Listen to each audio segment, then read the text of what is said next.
My name is Darlene Friedman, and I am a first-time author of a children's book called Star of the Week, a story of love, adoption, and brownies with sprinkles. I wrote the book and my husband illustrated it. He's a children's book illustrator. His name is Roth. My day job is I serve with an organization called Soroptimist International of the Americas. I've been with the organization over 20 years. It's a really great organization with a great mission. We work to improve the lives of women and girls locally and throughout the world, and we kind of work through a three-pronged platform: economic empowerment, the elimination of violence, and gender equality. I've always been concerned about women's rights and girls' rights, and that meshed very well when I took the job here with Soroptimist because those are the kind of issues that we work on. And within the context of my job, I've learned a lot about the issues and challenges facing girls throughout the world. And one of the places where they face them the most is in China, because girl babies are discriminated against. They have a one-child policy there, and most people, although it is changing a lot, most people still just prefer boys to girls. So there are a lot of girls that are abandoned or given up for adoption. They have a very high abortion rate of female fetuses. So when Roger and I decided that we wanted to have a family, we really wanted to raise a child who was already here. And because we were both concerned about the girls in China, and also I had been in China once before. I went on a tour there after a convention in Japan that I was attending through my work. So all those things kind of came together and led us to make the decision to adopt a girl baby from China, and that's what we did.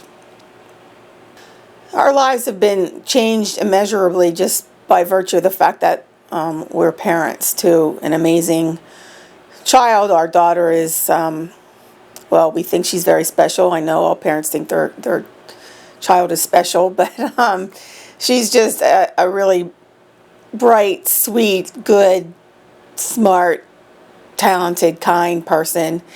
And she's just a joy to raise every day. And so our lives have been changed so much just because we're parents, but our lives have changed in a lot of other ways too. I mean, we've become part of this whole adoptive community. We've made incredible friends through that community. We have been very connected into Chinese cultural things. And being an adoptive parent really makes you look at parenthood in a whole different way, and what it means to be a parent and what it means to be related to somebody. We got the idea for our book because, well, first of all, as parents, we've read a lot of children's books. When our daughter was younger, we read a lot of those books to her, and she loved all the books that dealt with adoption, and not just Chinese adoption, but adoption in general, because it really helped her kind of feel more quote-unquote normal, to normalize the experience for her. But one thing that we noticed was that there really weren't any books that dealt with the whole adoption subject within the context of school.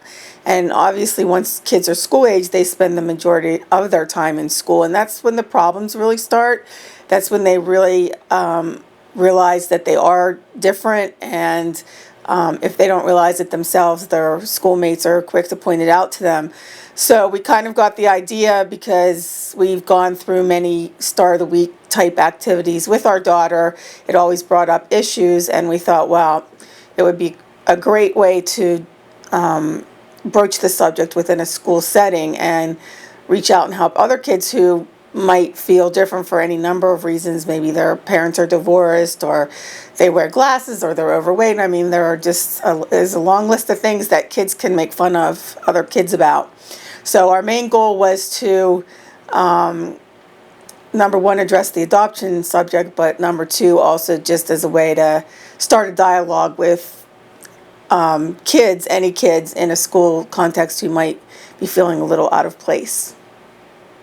We hope the book really creates some understanding about kids who were adopted, and about how kids can be made to feel marginalized and different from the group, and we really hope that it's just used as a teaching tool to open up a greater conversation about diversity and tolerance and multiculturalism, because even though I think a lot of people probably think we talk about this kind of stuff to death, the fact is that not a lot has really changed. I mean, our daughter is in middle school right now, and she can tell you that she hears anti-Chinese comments pretty much on a regular basis. It's been very difficult for her.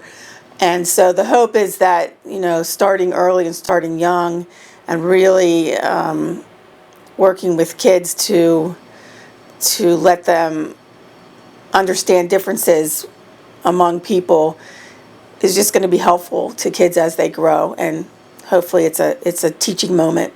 Our daughter's very proud of the book, but she also is a little conflicted about it. She doesn't want any of her schoolmates to know. She, as I mentioned before, she's in middle school now, and she's very, very sensitive to anything that makes her stand out. The whole goal of middle school is to blend in as much as possible so you don't get picked on.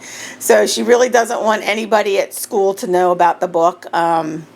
But, she's certainly shared it with all of her friends and relatives, and so she's proud of it on the one hand, but on the other hand, she wants to kind of keep a low profile. But we'll see how that goes, because she and I recently started a blog. It's called Eden's Garden. Here it is right here.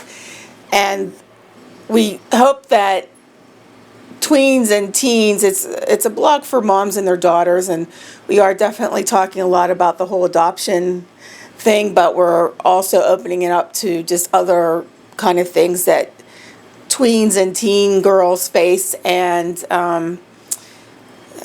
my daughter Eden is a very communicative young woman, and she really likes to express herself, so this is kind of a venue for her to do that. The book has received some really excellent reviews, which has just been wonderful to see. We got a full-page review in Adoptive Families magazine, which is a magazine that I've been reading since we adopted Eden, and it was written by the review was written by another adoptive mom, and she loved the book for all the reasons that we were hoping people would love it, so that was very gratifying. There are just a lot of resources out there for people in the adoption community. And another good one is tapestrybooks.com. They are a website dedicated to all things adoption. And I had a nice article printed on that website about the book and about why we wrote the book.